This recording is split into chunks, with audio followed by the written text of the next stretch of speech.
السلام علیکم دوستو، میں ڈاکٹر جام سیاہ حسین۔ امریکہ مسلم ممالک کے اندر جنگیں مسلط کرنے کے بعد ذلیل و خوار ہو کے کیوں نکلتا ہے؟ یا دوسرے لفظوں میں، امریکہ کو مسلم ممالک کے اندر جنگیں مسلط کرنے کے بعد فتح حاصل کیوں نہیں ہوتی؟ ایران وار ہو، افغانستان وار ہو، یا اس سے پہلے عراق کی وار دیکھی جائے، امریکہ کو ہمیشہ ہزیمت اٹھا کے کیوں نکلنا پڑتا ہے؟ اس کے باوجود بھی امریکہ ان چیزوں سے باز کیوں نہیں آتا؟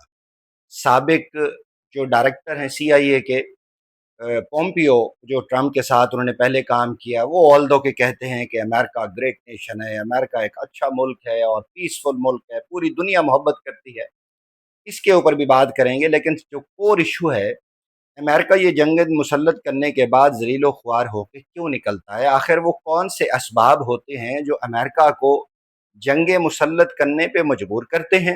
پھر جب وہ جنگ مسلط کر بیٹھتا ہے تو کچھ ایسے عناصر وہاں سے جنم لیتے ہیں، کچھ ایسے کوشچنس اٹھتے ہیں جو امریکہ کی جو اسٹریٹجیکل پوزیشن ہے اس کو ویک کر دیتے ہیں۔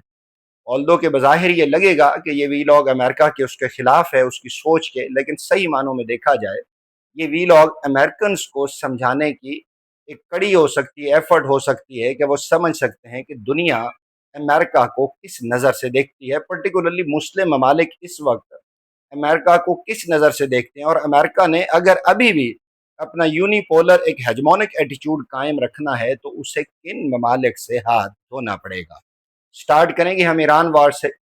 اب آپ کے نالج میں ہے کہ ایران کے حوالے سے ایران اور امریکہ کے درمیان ایک میمورنڈم آف انڈرسٹینڈنگ، وہ سگنیچر اس کے اوپر ہو چکے ہیں، ٹرمپ نے کیے، مسعود پزشکیان نے کیے، اور ایز اے میڈیٹر پاکستان کے پرائم منسٹر شہباز شریف صاحب نے بھی کیے ہیں۔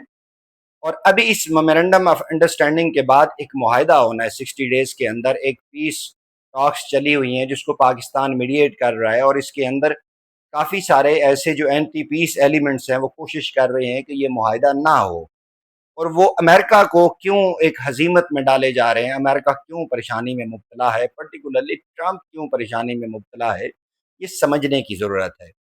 دیکھیے، جب یہ جنگ مسلط کی گئی تھی، یعنی ایران وار مسلط کی گئی تھی، تو ریجیم چینج کا نعرہ لگایا گیا تھا کہ ہم وینزویلا طرز پہ ریجیم چینج کریں گے تو ایران کے آئل کے اوپر ہمارا قبضہ ہو۔